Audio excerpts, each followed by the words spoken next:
Hi, we are working on multiplying fractions. This should be the first of the fraction videos you watch. This is the easiest one and the most important because the other dividing and adding use elements of this one. So we've got 24 25ths multiplied by 15 32nds. And the first thing we do is factor those four numbers so you can see where they've been broken down into the very smallest possible numbers multiplied together they can be. So 24 isn't 4 times 6, it's 2 times 2 times 2 times 3. And make sure you break them all the way down. There isn't anything you can break down further. And if you aren't sure if a number can be broken down, you can just use a search engine and type in is 47 prime or is 49 prime, and it will tell you. It will tell you what is prime and what can be broken down further. If it can be broken down further, that's called a composite. So 49 is 7 times 7, so that can be broken down further. So it will let you know.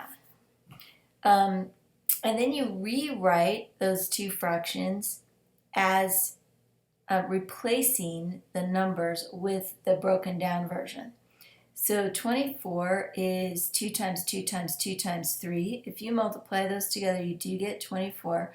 And so I've just replaced the 24 by those four things multiplied together. I replaced all four of the numbers.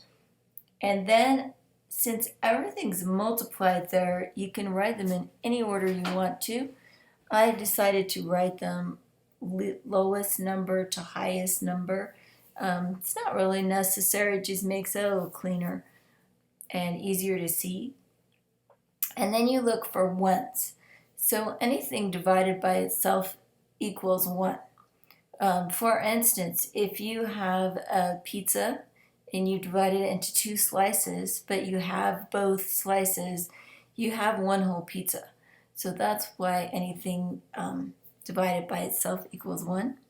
It works that way. It doesn't matter how many slices you have, as long as you've cut the pizza into. As long as you have all the slices, you have one whole pizza.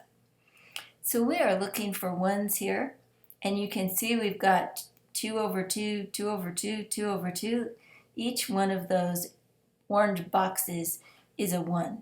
And we have a 5 over 5. Because a 1 times something is itself, just like a person. If you see Sophia, that is 1 Sophia. You could say, hi, 1 Sophia, but that's kind of silly. So we just say Sophia. And we do the same thing in math. We could say 1 something, but we just leave the ones off because they don't really mean anything, even though they're true. So we're taking out all of those ones that are in the orange boxes, and we write down what's left. 3 times 3 on the top, 2 times 2 times 5 on the bottom. And then you can multiply those numbers together. Because we don't have any more ones, there are no places where we can make another orange box. So we have simplified that fraction completely, and we end up with an answer of 9/20. And that's all there is to multiplying two fractions together.